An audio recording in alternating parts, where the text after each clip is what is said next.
Hello, welcome to the Toy Camera Podcast. I'm here with Frank Young. Hello?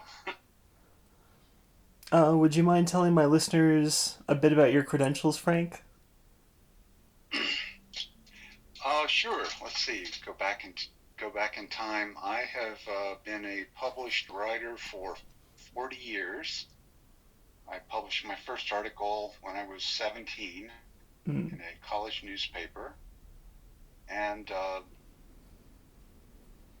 many years later, I was the managing editor of the Comics Journal for a little over a year. mm, And then many years after that, uh, I did a graphic novel project with artist David Lasky mm. called The Carter Family Don't Forget This Song, and that won an Eisner Award for Best Reality Based Project, as they called it. And we have talked about doing another book, but uh, time and place just haven't worked out. mm. And David is in the middle of a long project with another writer right now. So Mm, we'll see if he's not completely fed up with the idea of doing long comic stories after he gets done with that. mm. We'll see.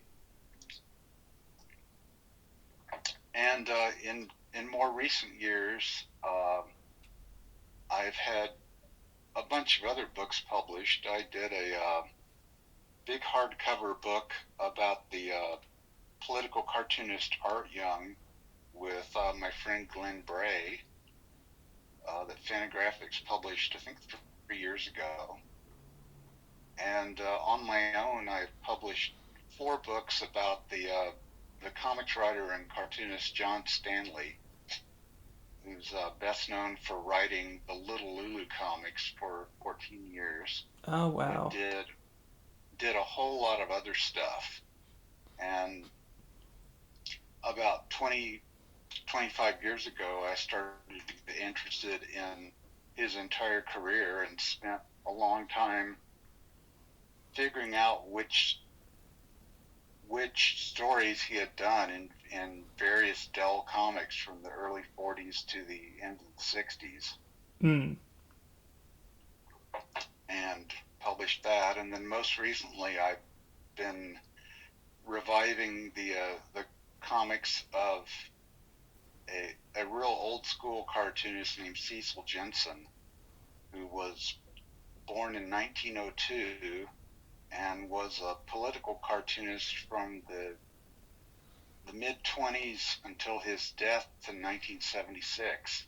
mm. In fact, he turned in his final editorial cartoon uh, just a few weeks before he died of cancer.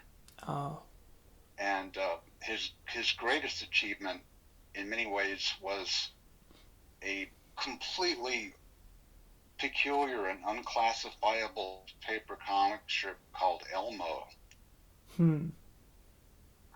that it just jumps the rail of anything you might expect a newspaper comic from the 40s to do. Mm, And it was too much for the time. And the Elmo character got edged out of his own comic strip in a couple of years. mm. But and then it became this really weird little kid strip called Little Debbie, which has nothing to do with the snack cake brand that came much later. Mm, Uh, and then in the last year of the strip, he brought Elmo back. hmm. Uh, it feels like he just said to hell with it, and nobody's reading the strip, nobody cares. I'm going to go back to the reason why I started doing this in the first place, and did it. It's kind of a remarkable 11th hour feat to do, Mm. and the the strips from the last year or so of that iteration are going to be part of a book that will be coming out any day now, as soon as I can successfully navigate the the goofballs at Amazon.com and publishing it through their KDP self-publishing system, which is great in that you can if you're willing to put in the work, you can Mm. write, design, and put out a book, but you have to deal with, I don't know if they just have an artificial intelligence guided system, Mm. but I've had to have several almost shouting matches with them where I try to get across the idea to them of just the basics of graphic design. Mm. And I find myself channeling late period Orson Welles with them on the phone quite a bit. I think I've even called them idiots once. Mm. So I'm ready to make the wine commercials now. But I think I have conveyed to them, they had an issue with something on the front cover. It's too nutty to go into in any detail, but Mm. I patiently explained why I did what I did as a graphic designer and book designer and book editor, and I'm hoping they will decide to be human beings and let it go through. Mm. Could you But tell me a bit about they, why Elmo was controversial? uh, I think the things that that made it controversial were its humor is really just really strange, Mm. really dark, uh, extremely violent, Oh and wow. uh, and Jensen was such a skilled, old school, well-rounded illustrator type cartoonist Mm. that the violence packs a punch that I don't think he anticipated it would. Mm. But you you read these strips, particularly the first few months at the end of 1946 and the beginning of 47, and the one thing that's on your mind is, how did anyone okay this? I mean, it's fantastic that it happened, Mm. but you look at it in especially in the context of the daily comics page that it appeared on, and it's surrounded by generally pretty bland stuff. Mm. So it was bound to stand out. And there's no documentation. I mean, this strip is like the Dead Sea Scrolls. There's nothing on it. Jensen never talked about it. Uh, the only thing that I know that may have contributed to what happened was his the publisher of the Chicago Daily News, who he worked for as an editorial cartoonist, uh, challenged him to create a comic strip because one day Cecil Jensen said to him, all the comics in the Daily News really suck. They're terrible. And so the editor, Basil Walters, just threw down the glove and said, okay, let's see you make up a comic strip. And apparently it was much mulled over. He put months and months of thought into it. And Oh wow. I found I found one promotional ad that claims that he ran the ideas past many of his colleagues and just really, stewed over it. Mm. And then it came out, and uh, his editor, Walters, did not like the Elmo character. And so Jensen was doing this strip with this editor looking over his shoulder and saying, that's terrible. I hate that. No one's going to like that. And but he persevered. I mean, you get a sense that there was a, a stubborn streak in him. Mm. And, to his credit, he was truly onto something. I Mm. mean, he had, at a point where in general, the quality of newspaper comics in the late 40s was pretty good. A lot of creators were reaching peaks in their careers, Mm. but uh, nobody, not even something like Little Abner by Al Capp, which Elmo is the thing you could most easily compare to another strip. Mm. It's like a less obviously funny, uh, more more realistically rendered, and therefore more painful approach to that same kind. They share in common this kind of parody of adventure strips. Mm-hmm. There's always a narrative, but it's shored up by really curious humor. So like Many of parroting his, like a Little Orphan Annie, Rin Tin, that stuff. hmm yeah, it was and very dryly delivered. Mm. Uh, a quality his humor has that I've come to really love is that sometimes you won't get what was funny about something that he did until like 3 hours after you saw it. Mm. So I've had these moments where I've been in the checkout line at the grocery store and I suddenly, get the little light bulb goes on over my head and I just guffaw and have to explain to people around me that I haven't gone insane, but there's too much context for me to explain why I suddenly laughed like that. Mm. So I hope I'm causing other people to do that as a result of these books. Mm. I do really love stories like that. Like I remember the story behind Osamu Tezuka's MW being that a lot of younger manga creators were kind of turning their nose up at him as not being a serious creator because he drew so much inspiration from the Disney style and he was doing things like Astro Boy and Princess Knight and Kimba the White Lion. And then he just turns up with this extremely transgressive story about terrorism and nuclear warfare and homosexuality and religious conflict. Yeah, he was not a creator that you could pin down to doing one type of thing, Exactly. and he was a complete workaholic. Mm. Uh, I don't know if you there's uh,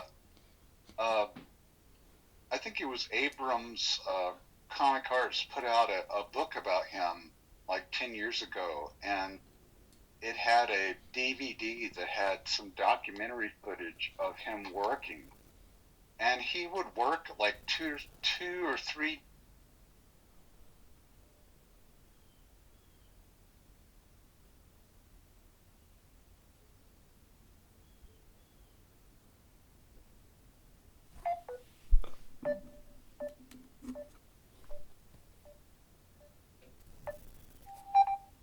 Hey, Whoops!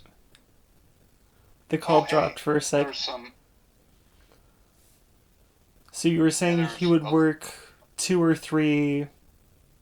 like 2 or 3 days in a row. He would just constantly work because he produced so much stuff, and if he had assistants, I don't recall there being any in this footage, Mm. but it just struck me as like, whew, I Mm. will I will always feel lazy after seeing this documentary footage. Mm. I think that's kind of. Oh, that's interesting since we now kind of talk about Japanese workaholism as like this huge cultural issue, like salarymen working themselves into the grave, and the same obviously being true for manga artists, animators, working really working themselves to the bone to put out like this high quality product and kind of having pushed 2D animation like further than I think the West has been willing to go in certain respects. Yes, I mean you look at the the films of Miyazaki, for example. The Mm. the attention to detail as to what is moving in any given scene is, I look at those shots of entire fields where every blade of grass is moving in the wind. Mm. And even if those are cycles, it's still, I just think that was like 100 hours of work for somebody. Mm. And we're fortunate that people are able or willing to do things like this. Mm. Very. But Could you tell me a but bit as I about? said, Oh, oh, go ahead. Please go ahead. could you tell me a bit about why you went into comics specifically?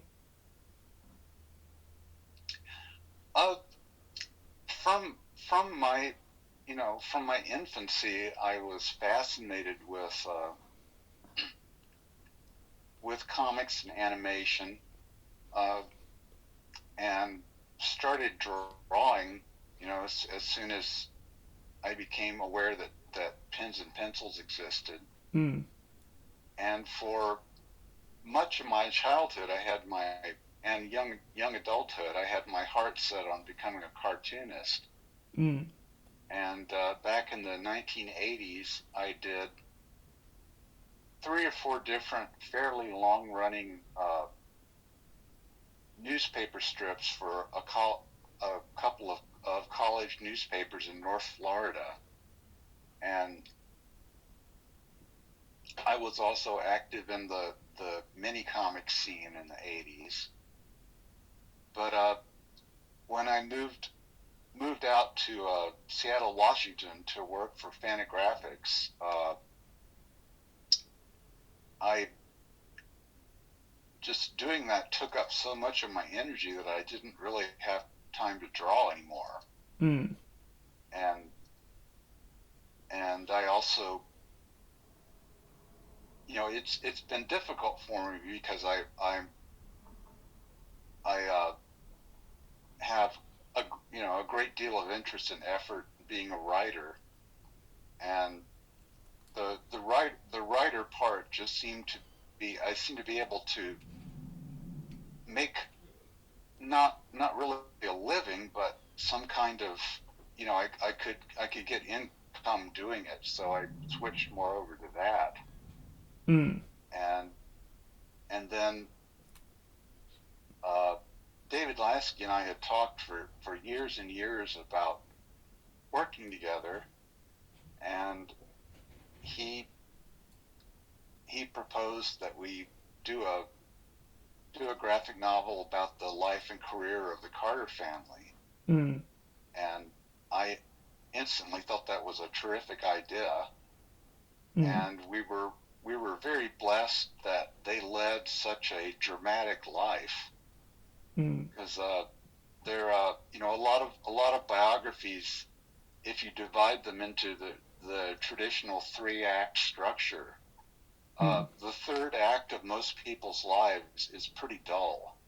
Mm. But they had a an interesting first act, a fascinating second act, and a jaw-dropping third act.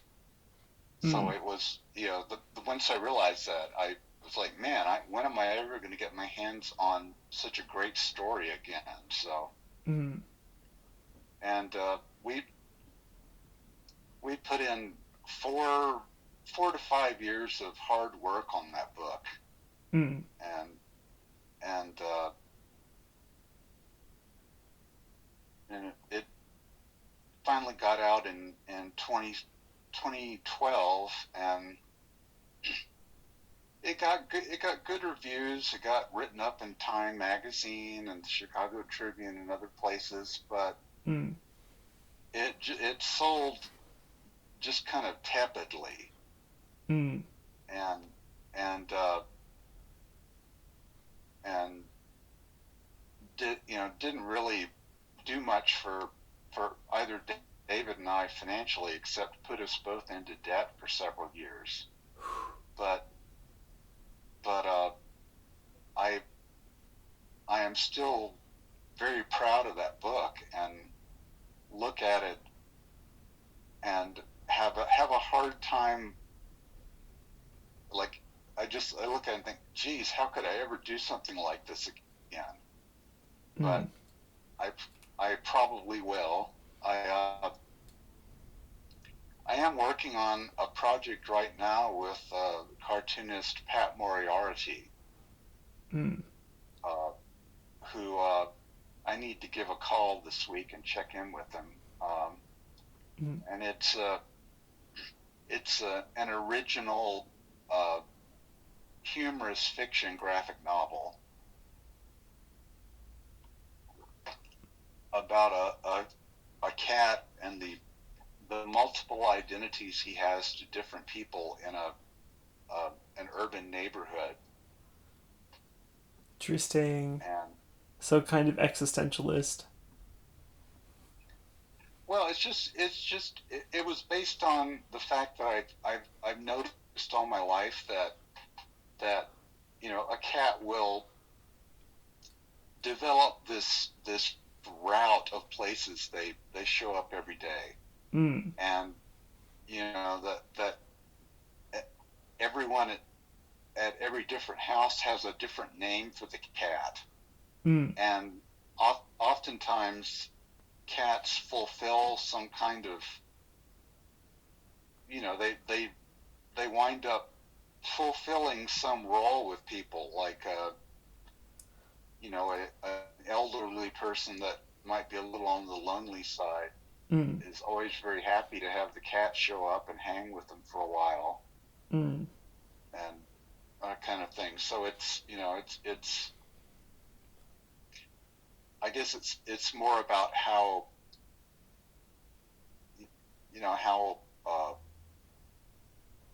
interpretable cats are. Mm. But our work has been slightly derailed by the whole COVID-19 thing, Yeah, I can imagine. and he lives in Port Orchard, Washington, which is a nice little coastal town, uh, probably about 15 20 miles away from Seattle, Mm. and I'm down here in Portland. So Mm. Have you had any particularly prominent mentors as a writer and as an artist? Oh, oh there was that weird beeping again. yep. Anyway, check in with him and see how he's doing. Mm. Have you had any But particularly prominent mentors as a writer and as an artist? ooh, good question. Yes, I probably a very influential person on in my uh, the artistic side of my life was my high school art teacher, a talented and super encouraging man named Leon Mead, who uh, he just took me aside in the art classes and said, you should really be working on more advanced stuff than the other students here. And so he introduced me to things like silk screening and oil painting Mm. and and he uh, he actually got me a scholarship to the Pratt Art Institute in New York, but Mm. my mother would not let me go, and I would have been 16 at the time, Mm. and innocent, wide-eyed, innocent kid. So going to New York at that age, probably not a good idea. Mm. But and in terms of mentors in comics, just the feedback of friends is always, and even people I haven't yet met is always a gift. Mm. I've gotten a lot of encouragement from Art Spiegelman, Ooh. uh, who was a big, he was a real, you know, one a real cheerleader for the Carter family book. I love Mouse. Both, yes, yeah, that's that, and I think he's hoping that he somehow has another graphic novel in him. Mm. Uh, I think, I think he's, and I would understand this after you do something like Mouse. It's like, how could I possibly, you know, anything I do is going to be compared to that. Mm. But he's done a lot of really innovative short form comics since then, Mm. and he's very intensely creative fellow, and he and his family are camped out in the woods right now. Huh. They have a cabin out in the country, uh, I think in Connecticut, but they're staying there for the duration of the pandemic, and are safe and sound. Last I heard. Mm. My English teacher actually had us read both Mouse books for a class. He was like, I found your story interesting because my English teacher in high school, he was like a huge influence on me as far as uh, pushing me towards ambitious literature. Like, he really pushed me to get into Satoshi Kon, the director of like Paprika, Perfect Blue, stuff like that. Mm-hmm. Aldous Huxley, the writer of Brave New World. Still friends with him actually. Devin Wooten on Facebook. Well, that's yeah. Teachers like that are such a gift. Absolutely. I mean, you just it's you can't really overstate what a wonderful you know a wonderful effect they have in our lives. Mm. Good And teachers yeah, are sorry, go ahead. good Pardon me. teachers are like really important for a number of kids that potentially see them more than their own parents. Yes, yeah, that's a really good point. Mm. I've done some teaching over the last 5 years, teaching comics and creative writing to elementary and middle school students, Mm. and sometimes it's more glorified crowd control than actual, you know, teaching. But I, Mm. uh, I, I'm always happy at in a group of 12 kids. I'm always happy with the two or three that are really into it and really, tuck into it and do something. Mm. And if I can get the other nine to stop tearing up the classroom, Mm. which that part of teaching is kind of wearying, but whenever I see a young person that has, I've had a couple of these young people that are just incredibly talented. Mm. There's this girl in one of my classes who at age 11 was, I mean, she could be a professional comics artist or animator. Mm. Just she would shyly do this completely remarkable drawing, and Mr. Young, does this look okay? And I would stand there with my jaw dropped, just like, holy crap, this is just, I should draw this good. And and I told the student at one point, it's like, I think you're pretty much there. It's like I can be your cheerleading squad, Mm.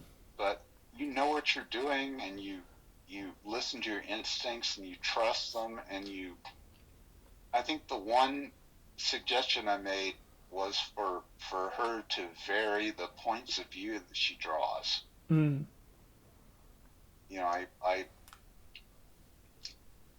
I said, just think of moments when a close up is going to have an effect on the story, or how the reader sees it, and when to come in close, and when to open up your lens and show the whole field. Mm. So I think the internet has really changed things for young artists. Like me, for instance, when I was a teenager, I was already like experimenting with like editing and attaching different clips of like music and sound effects to different pieces of footage just to see what I could do with them. yeah, I would have loved to have had things like that Mm. in my youth. Uh, I grew up in the completely irrevocably analog 1960s, 70s, and 80s. Uh, and I think of my 10-year-old self having the ability to edit video footage, Mm. and like, boy, that would have been wonderful. But I made do with what I had at the time, and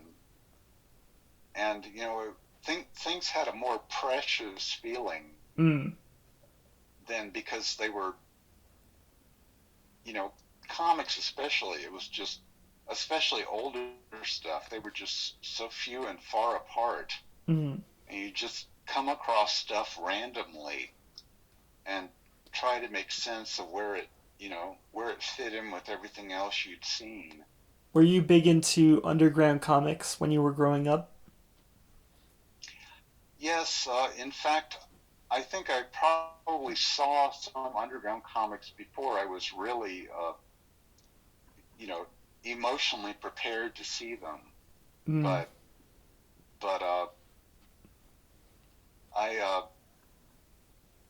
even by the time I was a teenager, I was familiar with, Robert Crumb and Gilbert Shelton and Bill Griffith, Ooh.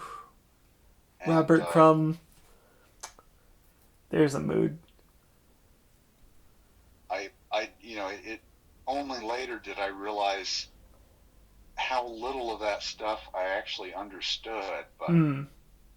I responded to the creativity in it, Mm. because I got disenchanted with superhero comics pretty early on. Mm. Uh, just and especially in the 70s, they were kind of stultified. Mm. They were just very samey. So Mm. I but my appetite for comics could not, I it was still there, so I just kept looking all over the place for things that interested me, or that said something different than the you know 20 cent comics at the spinner rack at the convenience store, Mm. and got into the history of comics, mostly by just finding random old comic books. Mm. Like, I remember as a kid, exploring abandoned houses, and like finding a a comic from the 1940s,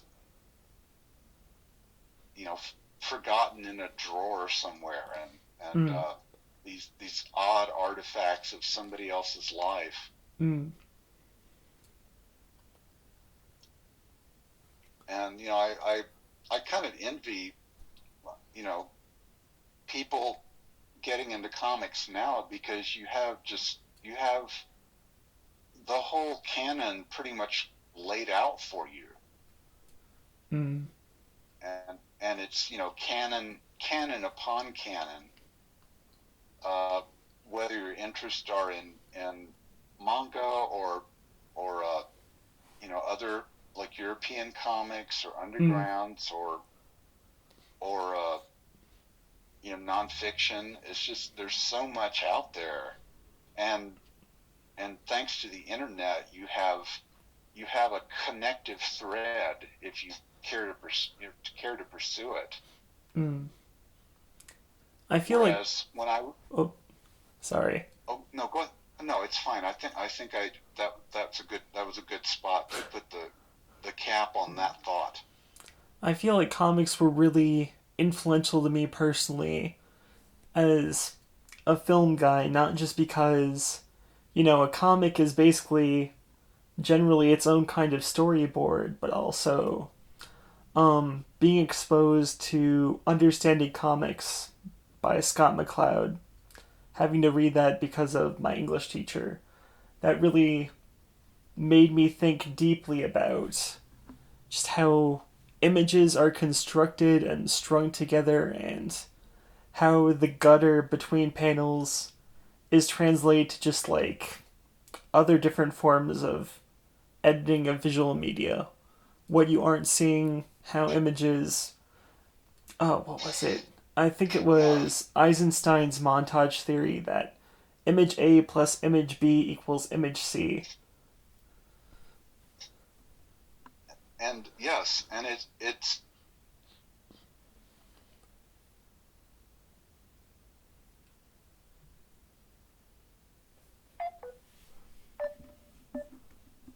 and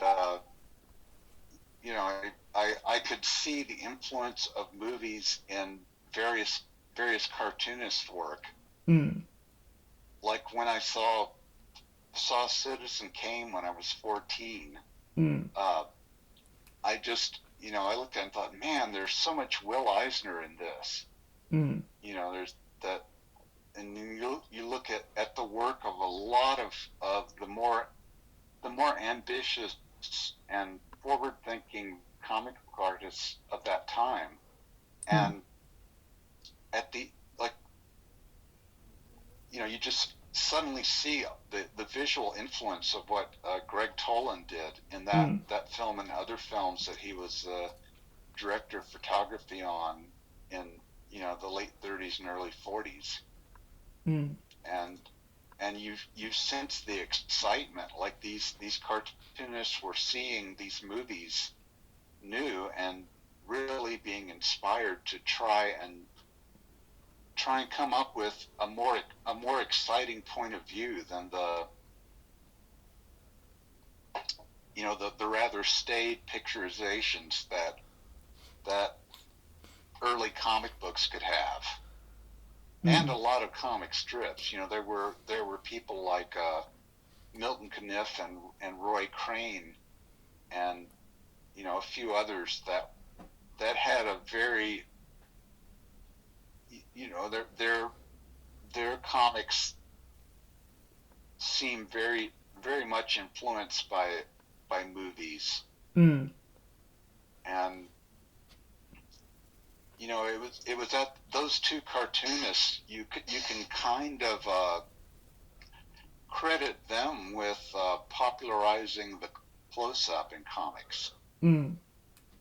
Uh, one one of the many distinguishing features of really early 20th century comics is the artist always draw everything in a medium or long shot, Mm. and they were working with these full page newspaper. They had that 15 by 22 inch canvas to work on, So I think they felt like they had to do all these full figure drawings. It was almost like there were comics inspired by the stage rather than the movie screen. Mm. I think the same can be said definitely for early American movies, taking sensibilities from like the stage before they really knew how much they could like break away from it, just because that was like the first reference for a visual medium. Yes, and it was kind of that exciting point when movies stopped being a just simply a documentary of some little real life incident. Mm. Uh, Oddly, like a lot of the YouTube videos Mm. at the dawn of the internet, which were just footage of a toddler walking across a lawn. You Mm. could imagine the same thing in a film from 1894 or something. Mm. I think Baby on lawn. the same is pretty much true for the advent of home movies when people were able to have like these cheap video cameras and instead of like the huge Yes, 500-pound metal clunkers that Hollywood studios were using. yes. And most people were content to take shaky, out of focus, Mm. reels of vacation footage and you know Junior's bar mitzvah and all that. But there were some kids who even in the 1920s and 30s wanted to make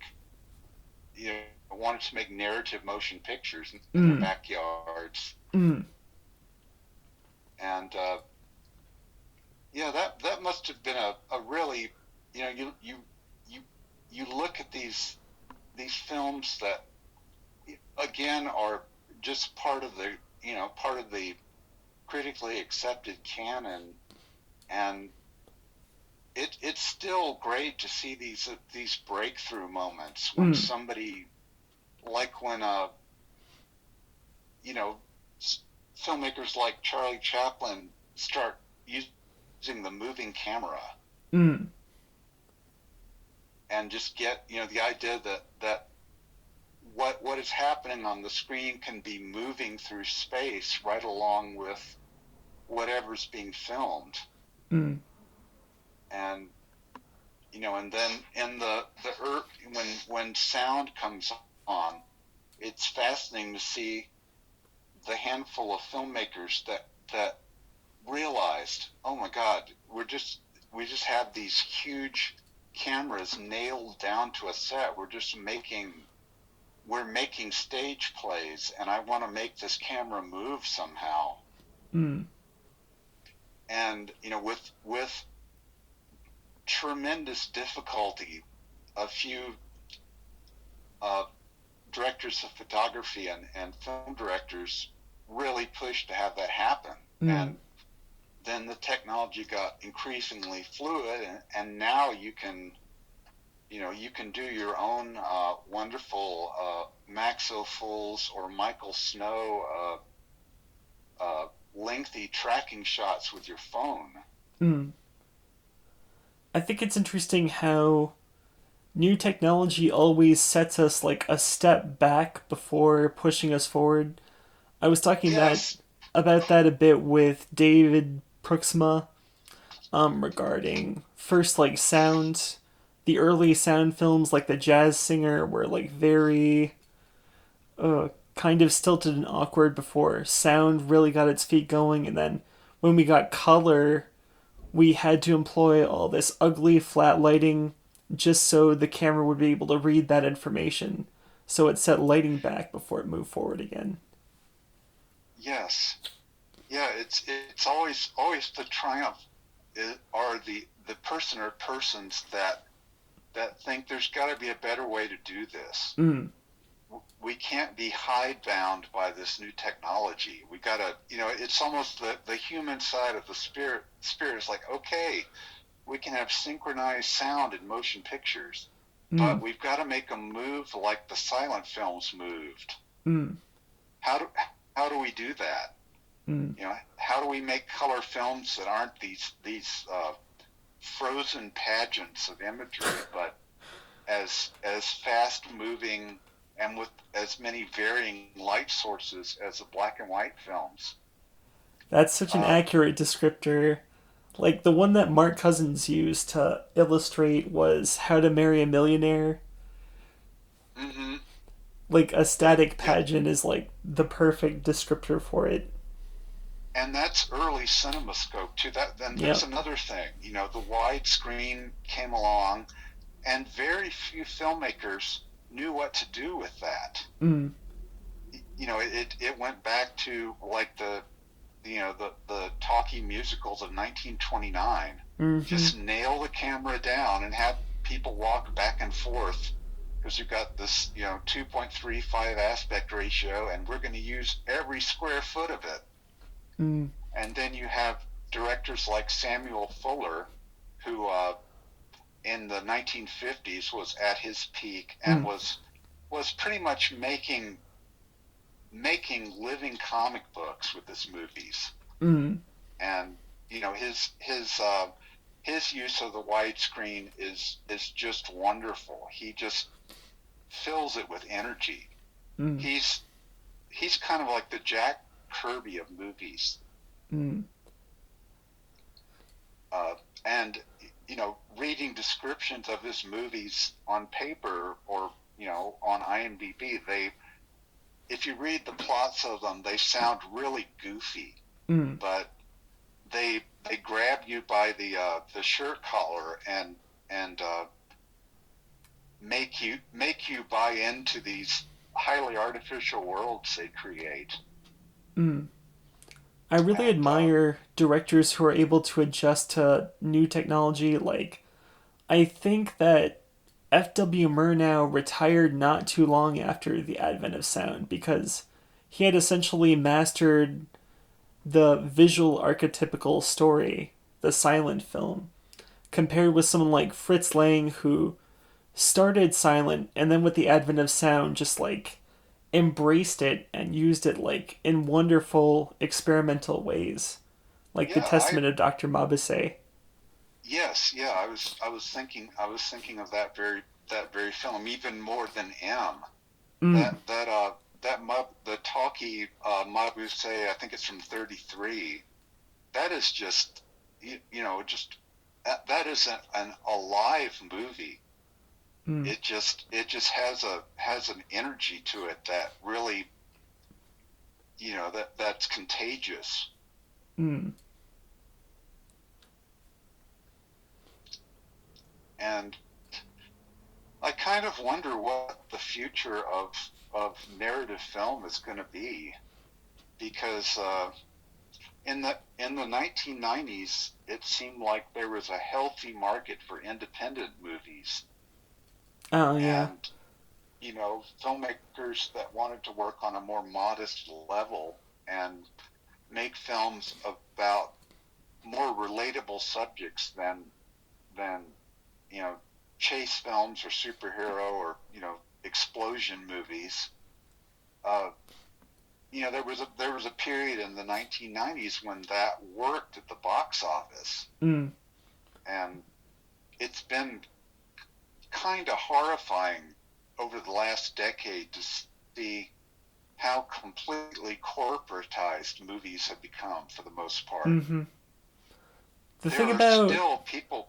the thing about indie movies in the 90s is that Tarantino kind of actually put the nail um in the experimental indie in a sense because uh with movies like Reservoir Dogs and Pulp Fiction, he both brought indies to the forefront of the mainstream while also calcifying those types of movies as the standard for a profitable indie, which made it difficult for other indie directors. I think that's very true, Mm. and Tarantino has kind of become a walking embarrassment Mm. of. I I admire the energy that he gets into his films, but there's a real reactionary streak in in how he makes movies. Mm. I really And respect just how grassroots his love for film is, but at the same time, I feel like toward the start of his career, he didn't really get like the right bones that would keep him going. Like mhm, his movies have gradually kind of become more indulgent and boring, in my opinion, yes, yes, in spite of being well directed. like uh, his most recent Once Upon film, a Time in Hollywood, I'm in Hollywood. I did I not care was for that.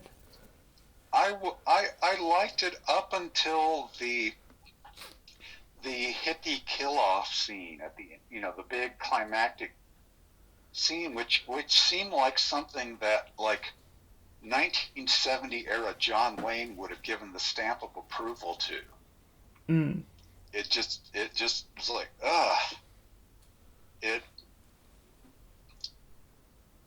mm, and then it coasts along on a on a certain charm, and but I felt like it was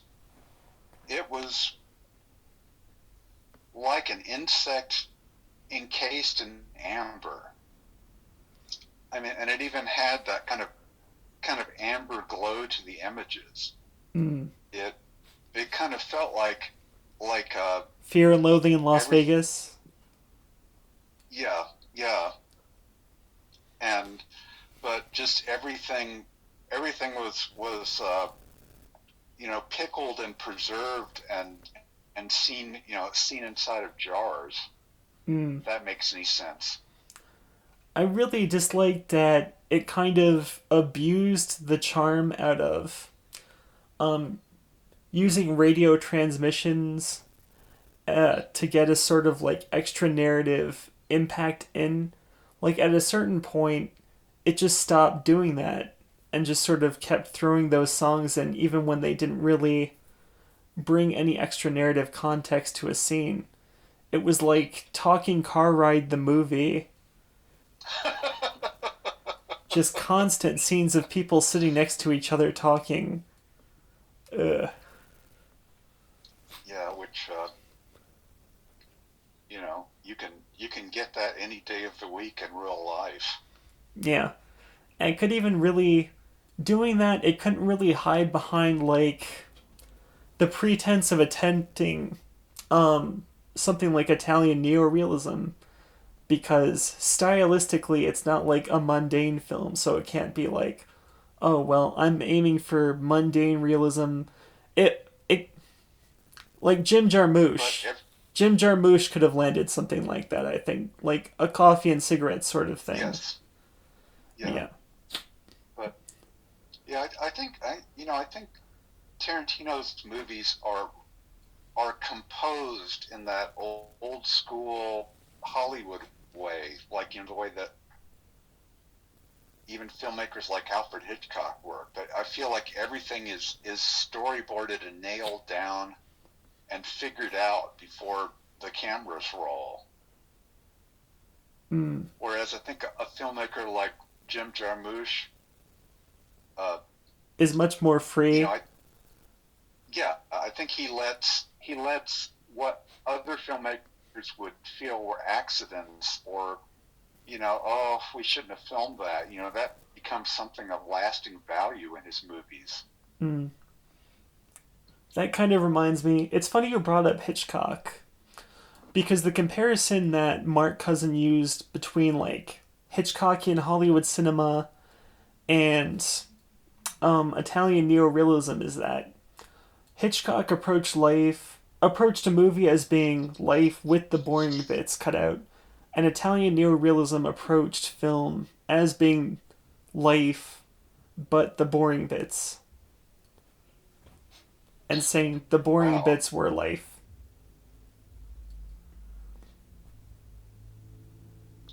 And and yet the boring bits could produce movies as powerful as Bicycle Thieves, Mm, which is, that's a you know, favorite of mine. and it remains, just one of the most emotionally effective, almost overwhelming movies I've ever seen in my life. Mm, Uh, it's a movie. Yeah, it's one of those movies that I will think about it almost every day, just because uh, the filmmakers got such such great moments of things that people do that are totally not commercial or heroic or story driven. mm, They're but they're meaningful things because they have consequences for the people that you know the the people that do them and the people around them. mm. Robert Bresson is another director who's able to do boring really well. Like Alhazard Balthazar. It's one of my favorite films. Yeah, I've got to try that one again. I greatly admire uh, the majority of Bresson's movies, Mm, and but that one was just so emotionally tough for me. mm, I guess I I'm just I like I said, I've got to give it another try. I mean, Diary of a Country Priest was the only thing I can liken it to is like the same effect as something like Curb Your Enthusiasm or The Office, mm, only in a deadly, grim, serious way, mm, where the spectator, you're witnessing something so horrendously uncomfortable, mm, and to which there seems to be no escape in the mm, context of the film itself. mm, It's whew. And even his a man escaped, which is a beautifully beautiful piece of sustained tension mm, in which almost nothing happens, mm, but it it it gives you. I think the triumph of that movie is that it really conveys to the viewer the entrapment of a prison, mm, and the monotony. It's not. It's not like it's the complete opposite of the traditional prison movie. With the food fight in the cafeteria, and you know, guys getting shivved in the shower. mm. It's Again, we can just draw like another parallel to Jarmusch with Down by Law, yes, which was another unusual prison movie. yes, yeah. I want to. I need to see that again. There's all those Jarmusch movies from the early '80s. I saw them when they came out new, and I'm Mm, realizing, yeah, that's been about 40 years now. So mm, uh, there are moments in those movies that, again, something I think about, it pops in my mind literally every day, mm, is that moment in Strangers from Paradise mm, where the main character of the movie misses a flight, mm, and he sees the plane going by overhead, and it's just this moment of complete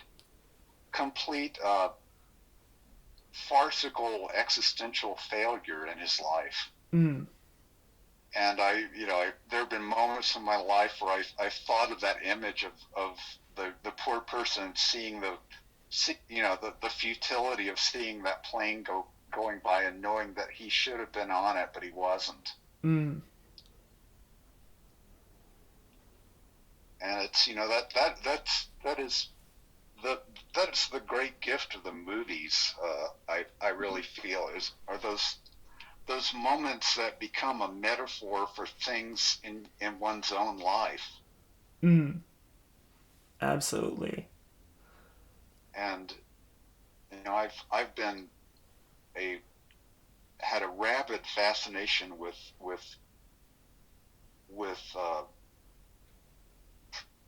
films of all types. I think I started becoming kind of a movie snob when I was 13 or 14, Mm. and I to this day I'm fascinated with all different types of movies. Mm.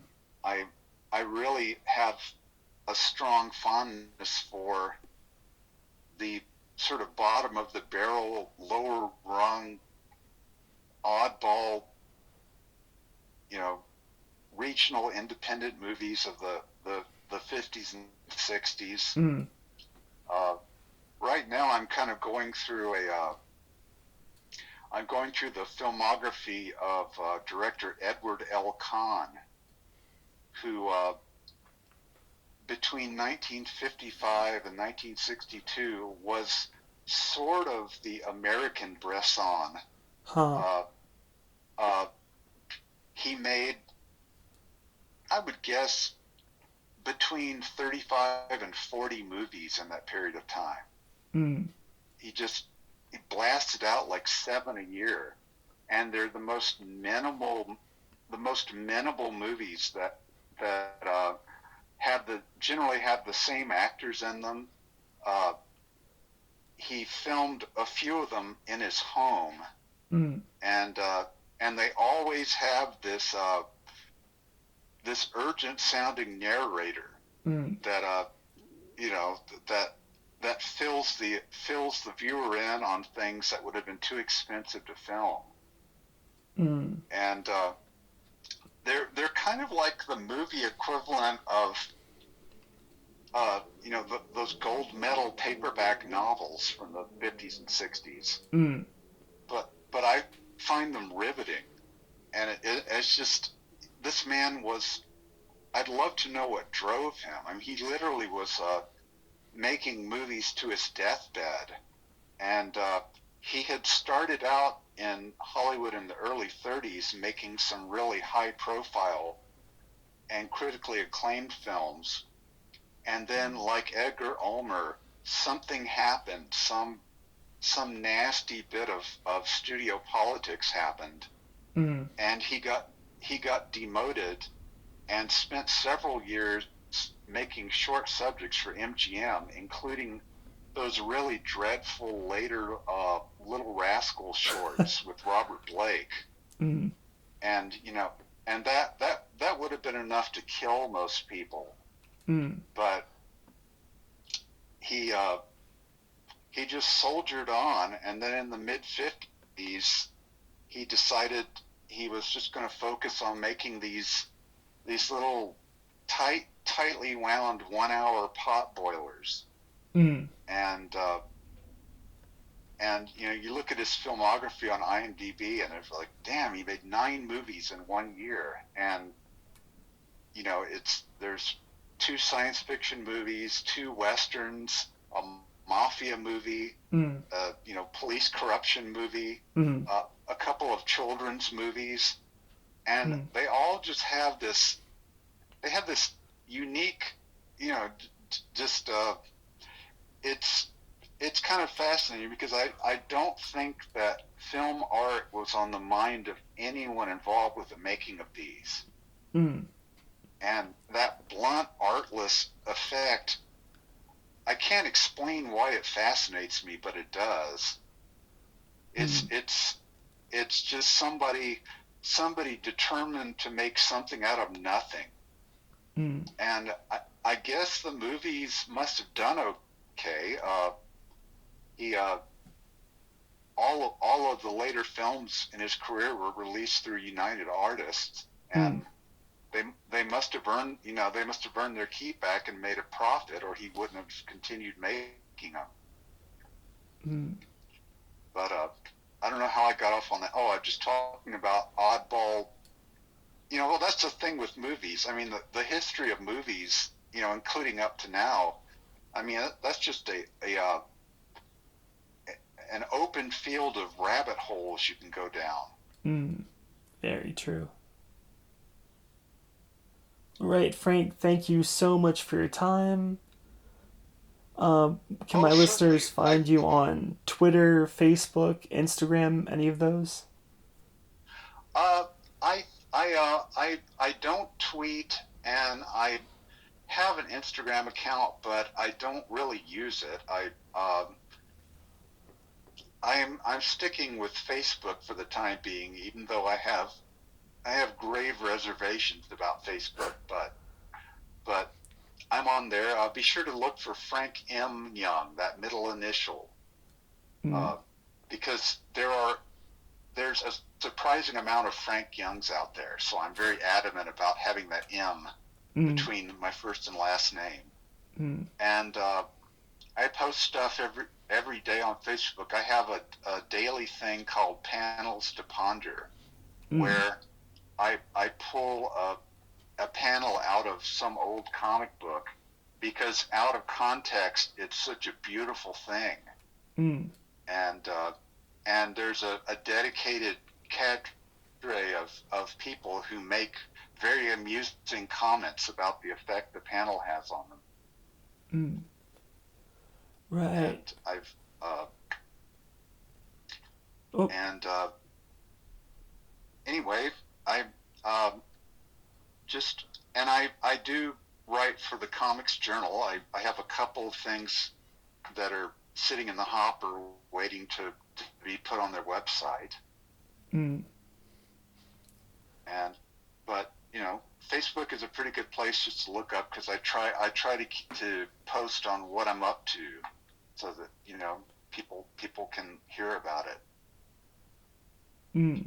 But anyways, well, thank you, and I hope this conversation turns into something worthwhile for your podcast. Oh, yeah. It was really interesting. Very grateful to have had you on. Would love to have you back sometime. Maybe when your book comes out.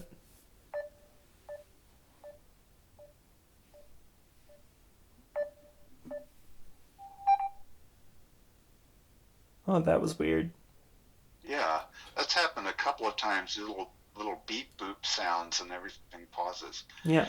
Well, all right. Well, I will sign off before the beep boop happens again. Yeah. Thanks so much for coming on. Would love to have you back You're, sometime. Maybe all when right, your I'd be book glad comes out. to. Yep. Yes, I'd be glad to. All right. Thank you, Calvin. Right. Have a good And week. you too. And be safe. And I'll talk to you soon. You too. See ya.